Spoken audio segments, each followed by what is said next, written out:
Derbyshire had a good opening day of their latest all-important LV County Championship clash at home to Essex with the ball, but then came a little unstuck with the bat at the end thanks to David Masters. Winning the toss and fielding first, Derbyshire struck in the game's fifth over with the in-form Jake Mickleborough gloving a short ball from Tony Palladino behind. When the bowlers pitched the ball up, they were certainly getting some swing with the new cherry, and so this looked to be a good toss to win. Tom Westley and O.A. Shah got their heads down, however, and battled hard through the opening exchanges against a side which knows that it is probably just one win away from earning promotion in the two-tier system for the very first time. They were boosted here by the dismissal of Westley, who was on 14 when he was bowled by Tim Groenewald, to leave Essex on 33 for 2.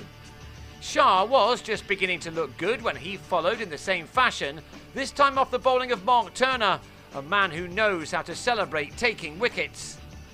Shah went for 26 at 57 for 3 before Ryan Tenduscarter came in and drove David Wainwright for a 6 in his first over.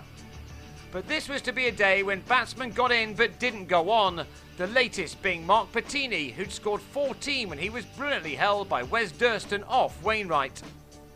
Derbyshire had 4 men out before lunch, an ideal start for them, but after the break, Tenduscarter and James Foster started to claw their side back into this game.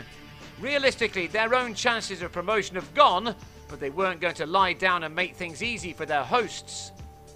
Foster was given a life when he was dropped behind off a flashing edge off Groenewald. But Derbyshire are a side with too much confidence to let such things bother them, and in the next over, Wainwright had Tenduscarter LBW for 29 with his arm ball. Foster continued to play his shots when he could, and this pull off Groenewald just carried over the long-leg fielder Palladino for a maximum. Foster was going along nicely now, but he too then perished inexplicably, taking on Wayne Madsen at mid-on and losing. He was out for 31. And when Adam Wheater was bang in front to a ball from Turner which didn't get up, Essex were in some trouble on 151 for 7. Derbyshire could hardly have asked for any more. In their last 2 matches, they've had to play catch-up, but in this crucial game, they got themselves on top early on. They've not had many bigger 4-day games than this in a number of years. Graham Napier and Masters now just started to frustrate them, as they managed to post the biggest partnership of the innings for the 9th wicket either side of tea, although not everything came off the middle of the bat. This important stand, which had realised some 74 runs, was ended by Wainwright, who had Napier well held again by Durston for a top score of 42. The spinner then claimed his 4th wicket as Maurice Chambers took him on but sliced a big shot to Turner on 2. The one real frustration for Derbyshire was Masters, who went to his best score of the season with a 6 off Wainwright.